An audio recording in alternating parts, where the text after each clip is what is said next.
I'm your host, Jacqueline DiGregorio. Philadelphia has over 100 colleges and universities, 26 museums, and is a hub of business, science, and art. Home to Comcast, Lincoln Financial Group, Nerd Street, and Spark Therapeutics, Philadelphia is a hub for startups in technology and innovation. Networking is a must. Also a must, keeping college students here after graduation.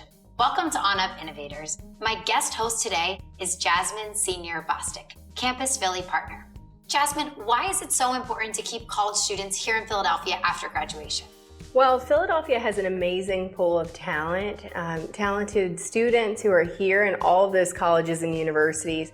They're innovative, they're creative, they're diverse, and most importantly, they're forward-thinking. Jasmine, would you describe our guest, Deborah Diamond? She's the president of Campus Philly, but she's so much more than that. Can you tell us a little bit more about her? Yeah, so I've had a relationship with Deborah for several years, and she's an innovator, she's creative, out-of-the-box thinker. She's a strategic mastermind of keeping talent here in the Philadelphia area, and she's a mom, which is amazing. She is so wonderful to work with. We are so fortunate to have her here in the studio today. Thank you, Jasmine. Deborah, it's so great to have you here. You came to Campus Philly 16 years ago, and you transformed the organization as president, creating the corporate membership program. What first drew you to work with college students? I started my career as a college professor, which I loved. I loved teaching. I loved the energy of students and the impact you could have. And when I decided that I wanted to stay and build my home and family and my roots in Philadelphia, it meant a career change for me. And so those two things kind of came together with Campus Philly, where I got to have that kind of interaction and impact with college students, but doing it by promoting a city that I really loved. So you have your PhD in political science. Kudos to you. What mentors helped you in your life from transitioning in your career? Talk to me a little bit about the impact that they had.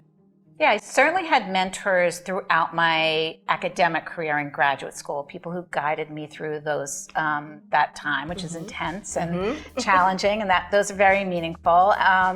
Then when I was transitioning out of academics and trying to figure out what came next for me, I was introduced to a woman who ran a market research firm. And we had this incredible conversation where she looked at my potential and what I could do, and not necessarily what was written on my resume, which was very narrow. And we ended up working together. I ended up working for her for 6 years. She taught me so much.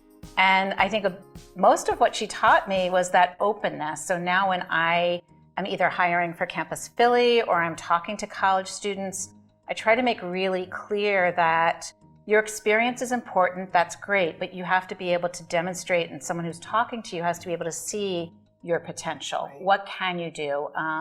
And so it's something that I carried over from that initial experience. That's great. Wonderful.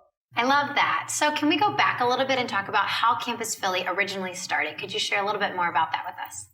Yeah, so Campus Philly's origin was from a study, actually, that was done to kind of shape Philadelphia's economy in the future, and it was done in the late 90s, and it found that 21st century jobs were going to require college degrees. So if Philadelphia was going to grow, people in Philadelphia were going to need to be well educated. But that really wasn't the case in the late 90s. At the same time, we had all these colleges and universities. So it was sort of like a problem with a solution right at hand. Why don't we do more to engage those college students, make sure they feel like they're a part of Philadelphia, and then give them ways to stay here after they graduate and rely on the talent pool that we're building and growing and educating right in our own backyard. That is such a great way to think about how to mutually benefit both Philadelphia and the college students. I love that wonderful relationship. Absolutely. So one of the things I'd like to highlight, you distributed over 80,000 copies of Campus Philly's Insider Guide to thousands of students in the region. I can personally attest and say that this has been the social calendar for a lot of my interns in providing them opportunities and guidance of what to do when they're working in Philadelphia, how to be impactful in their community, and also highlighting small businesses. Talk to me about how you really highlight, qualities of Philadelphia, getting people to stay here, and also the impact that small businesses have on our community. Yeah, I think being able to have an impact and influence with college students means that you really have to be authentic, and they have to feel like you're really speaking to them. So while there are a lot of guides and a lot of ways to find out what's going on in Philadelphia, the Insider Guide is researched and written by college students, and it's really focused on the kinds of experiences that are accessible to them financially, accessible to them if they're under 21, in neighborhoods that are just great to discover, but they might not know about just being on campus.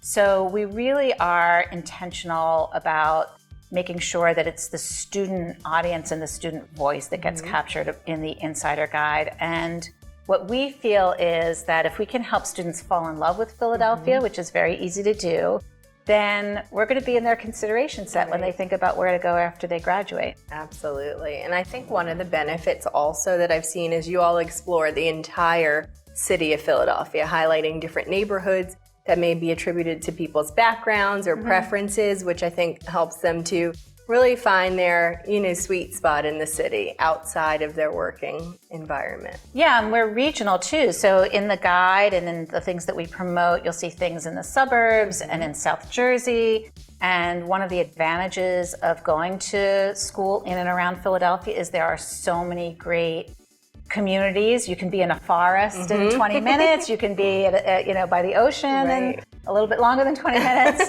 And we really want to share that with students, that they're not just a part of a campus, a city, but a whole region that's really valuable. Wonderful. I love that. It really is such a special place to live, and we're all very fortunate. So if Campus Philly wasn't around, what would students do? How would they find out this information, and how would their lives be different? I think about that sometimes. What if we weren't here? Friday night we had an event at the Barnes Foundation, and there were more than 400 college students who came to the Barnes, and there was music and food and dancing, and those 400 students had an experience of the Barnes that wouldn't have been possible without Campus Philly, and certainly the Barnes is a great partner too.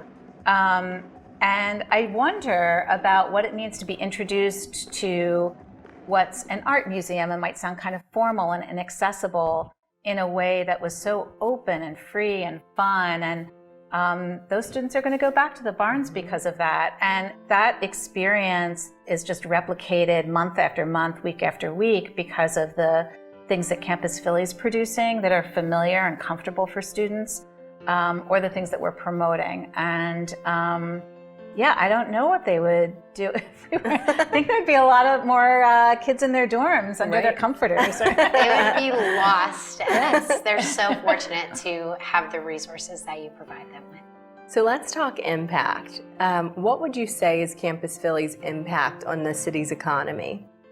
Well, we took a look at that in a recent study, and what we found was that between 2000 and 2017, there'd been a 115% increase in college graduates between 25 and 34. Wow. So exactly the audience that we're looking to retain. We beat out every other city except Washington, D.C. in that kind of growth. And those young people with college degrees, they're earning money, they're buying houses, they're paying taxes, and we saw a $341 million annual tax benefit from those additional people with college degrees. Tremendous impact. I think even more so for employers, right? It's a talent pool that allows them to grow. Absolutely. And an employer who's looking for talent doesn't have to leave and go to another city because Philadelphia's here and they can find the talent that they need. I think ultimately that's the opportunity for Philadelphia. And certainly some of the students that I've met over the last 9 years at Campus Philly have become entrepreneurs themselves. So in addition to fueling existing companies' growth, we're also building the regional economy by people starting businesses. Wonderful. And so what other ways has your background in market research contributed to the growth of the organization? I know that I've been a benefactor as a corporate partner of some of the strategic initiatives that are out of the box, thought leadership. What would you say your background, how did it prepare you to really lead this creative organization? Yeah, I feel really strongly that, sum is not a number. Like, you really need to have metrics, especially as a nonprofit. There are people who are investing in us, and we have to make sure that they see a return on that investment, and we need to see that we're having impact. So measurement is something that's really, really important. And after academics, I did spend close to 10 years working in market research. So I had the techniques and the understanding of how we could do that. So we embed it in everything we do. We evaluate all of our programs. We rely on secondary data to understand the growth of our audience. And in a new study we just released, we were able to measure from the schools that we work with how many of their students stay. So for the schools that we work with, 54% of those students stay. A comparable set of schools in Boston, only 42% stay in Boston. So we know that we're doing a good job. Doing a great job. So I would love to hear, diving deeper into that impact. Jasmine, what was it like having your company, CSL Bearing, partner up with Campus Philly? What was the process like? What was the experience like? Could you share a little bit more with us? Yeah, so Campus Philly has been a wonderful strategic partner for us. Not only do they, partner with us to go to schools that we are not directly recruiting from, they provide creative events that allow us to meet students from those 100 colleges and universities that are in this area. They have creative events such as Spark Philly. We even had last summer someone come in to do a Philly 101 orientation. So we recruit from over 50 colleges and universities around the country. We have students coming into the area from everywhere. And Campus Philly has really been a strategic partner in helping us to tell them where to go, what neighborhoods to find housing in, how to network with other students. And one of the best events that they had last year was My Philly Summer Party. And it's really a culmination of all interns from various companies within the city limits and outside in the suburbs such as us, but really for them to network, to learn about industry, and to provide community for them to want to stay in Philadelphia. And as an employer, it's truly a benefit for us to have such a great partner that's helping us in our recruitment strategy and retaining the talent that we're identifying. Wow, that sounds like such a positive experience. I would love to hear a little bit more. What kinds of things should students know when they are attending corporate members events? I would say work the room, get to know who's in the room, make sure that you're able to, I always say to students, say your first and last name, there's only one of you, and then talk about who you are. Your resume is not all of you. As Deborah mentioned earlier, students have skills, but employers are hiring for potential. Making sure you're able to quantify your experience through the impact that you've made, and also get to know new people. I always say, as a rule of thumb, make sure that you go to an event and meet 3 new people that you hadn't met. It's really, frightening for some people. Networking is a scary thing, but it really helps you to really make the most of opportunities when you're being able to network with other people. Absolutely, and it's such a wonderful opportunity to even have the platform to do that for the students. I love that. So Deborah, besides finding professional mentors, how could students make personal connections and find personal mentors through the Campus Philly events? So we create unusual kinds of career-oriented events. They're not job fairs where employers are behind a table. There's always a social element. Sometimes it's talking in small group circles, but sometimes it's a different kind of networking that is more intimate and close. And so we really do invite students to connect with someone, and we invite people to our events who, on the professional side, are open to that. So if a student's coming to an event that Campus Philly produces, it's really guaranteed that the professionals who are there are eager to talk to the students. They're eager to give advice. And so they're the kind of professionals who you can say, can I email you afterwards? Can I connect with you on LinkedIn? So they have that kind of confidence. We also create blank business cards for students so that they have a way to hand something to someone they want to talk further with and say, this is my email address, this is my major.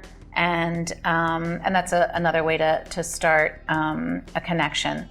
Then one thing that we've started to do is kind of auction off a lunch with a professional who's at one of our events. So there's a student who gets chosen to, after the event is over, schedule a one-on-one lunch at the workplace with one of our professional mentors.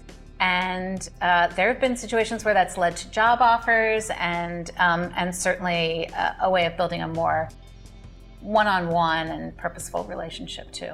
Wow, it sounds like there are so many wonderful opportunities. It's so fantastic that you're able to cultivate those.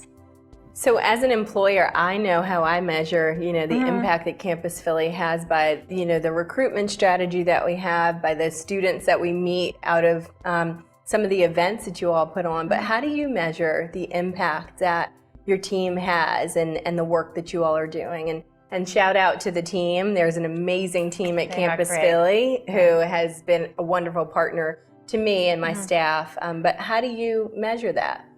Yeah, we take a look at the micro things and the macro things. So after an event, we survey the students who came, we survey the employers who are there, and there have definitely been events that we've stopped doing because we've seen that they haven't been as effective for either partner. So that's been a really valuable tool. Then every 4 years, we do a more significant study to see who has stayed in Philadelphia and who has left. And so the most recent one, where 54% of students stayed, we learned that for those who don't stay, it's not like there's one big market they go to. Right. 13% go to New York, but after that, it's just a really long tail of where they go. So that was really indicative to us that we're almost like our own competition. We're not competing with one or two other big markets. We're just competing with ourselves, and we have to make the best case we can. So those every 4 year surveys are really valuable for us for strategic direction for the future. Wonderful. So I know you touched on this a bit earlier, but I just want to unpack it further so all of our viewers can really understand the impact you're having. Other cities are starting to follow your lead, and they're starting their own versions of Campus Philly. Could you tell us a little bit more about this? And would you say this is the ultimate win for the work you're doing? Well, it's great. We have to be careful we're not arming our competition. But I have to say, the cities that we've gone to, it's a big country, and we all thrive. I've seen that cities that start to recognize that they have a there. There's a nice downtown, there are a number of schools nearby, but typically they're just very siloed and disconnected, and people refer to the campus bubble, and it's metaphorical, but sometimes it could be a literal bubble because it's very hard to get students off campus, and especially if they're not being invited or shown what to do. So I've gone into other cities and learned about what potential there is, what they have, what assets they have to introduce students to, and then what partners they have on the ground to make it happen. And I think Campus Philly's unusual in that we have 34 college and university partners. We have more than 40 corporate members, and to be in an environment, I think this is a distinction for Philadelphia, where the corporate community, the higher ed community come together and say, we're going to invest in this initiative. And we're going to see everybody benefit when we collaborate on this. And the whole is going to be greater than the sum of its parts. And one thing that I've seen in other cities is how unusual that level of willingness to collaborate is. And I think it's something that we should feel good about ourselves about here. So there's one really powerful thing that you said, collaboration. So can you talk to me? I know that Campus Philly was involved in Amazon's HQ2 committee. What did you learn from that experience? What are opportunities that we have as a city, and how can Campus Philly continue to impact those changes? Yeah, I think that process brought together lots of different groups, the city and the tourism agencies and Campus Philly and the Chamber of Commerce and the business sector. And I think when we all got together and kind of put in what our assets were, like this is what I have to offer, we realized, oh my goodness, this is amazing. What an amazing place. And then we documented it because we had to for Amazon. And then we thought, well, wow, this is a great website, which still exists. And so, I think it was really demonstrating to ourselves that we should be out there more. We should be more attractive to whether it's a company looking for a second headquarters or an international company looking for a US headquarters or a scientist figuring out where to launch. We should be attractive to all of those kinds of companies. And right now, I think the potential is instead of one company with 50,000 jobs, 500 companies with 100 jobs, which is really, I think, an extraordinary opportunity. So we hope that foundation can be built to grow Philadelphia's economy even more. Wonderful. Thank you, Deborah and Jasmine. It's been so great to have you here at UAF Rec Studio. To learn more about Campus Philly and upcoming events, check out the link on your screen. OnUp Media is powered by the Uncommon Individual Foundation, a nonprofit leader in mentor-based learning founded in 1986 by Dr. Richard E. Caruso. To learn more about UAF, follow the link to their website. Thank you so much for tuning in. I'm Jacqueline DiGregorio, and I'll see you soon.